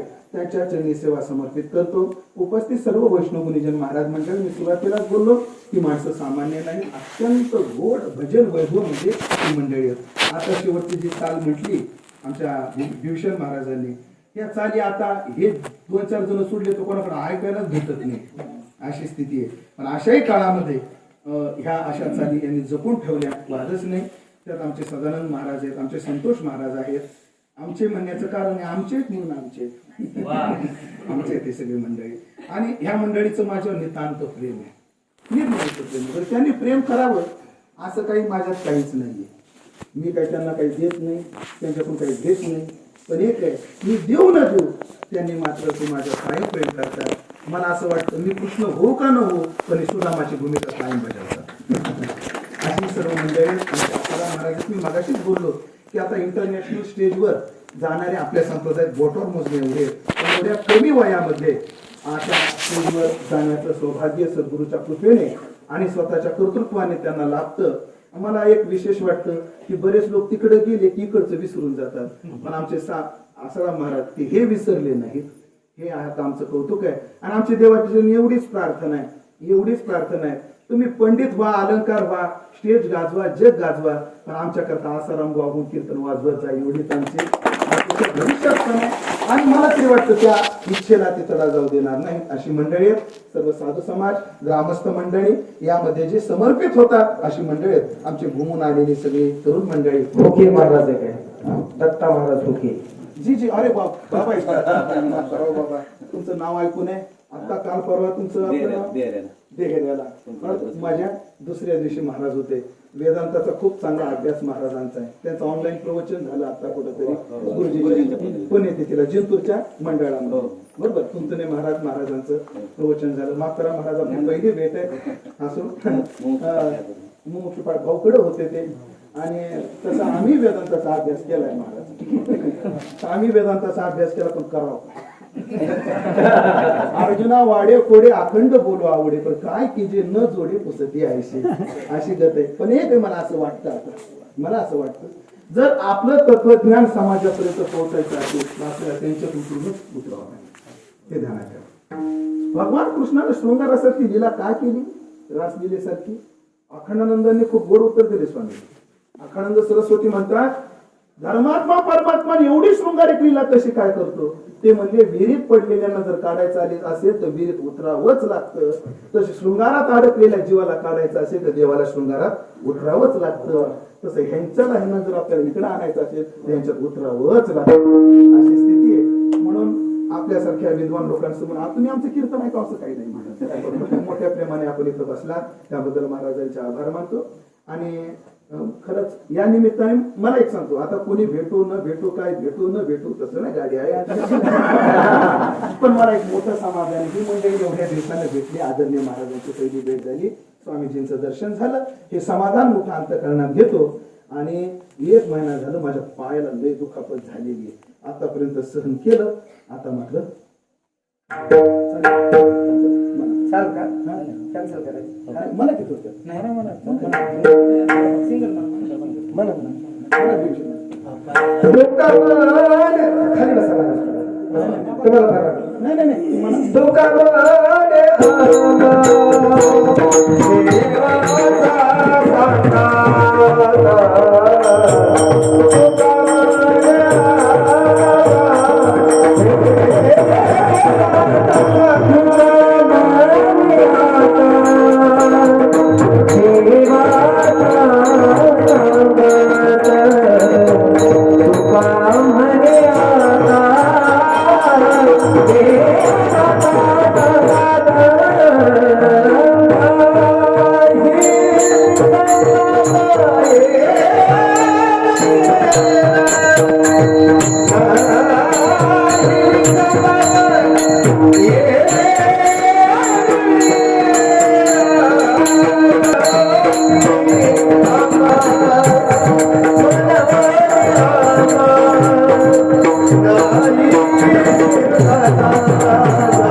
एवढी पायाला धनक लागली तर येईल. धन्यवाद.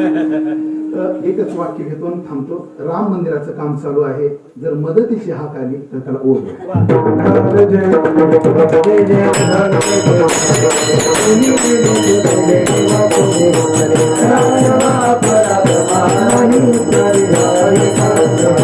जय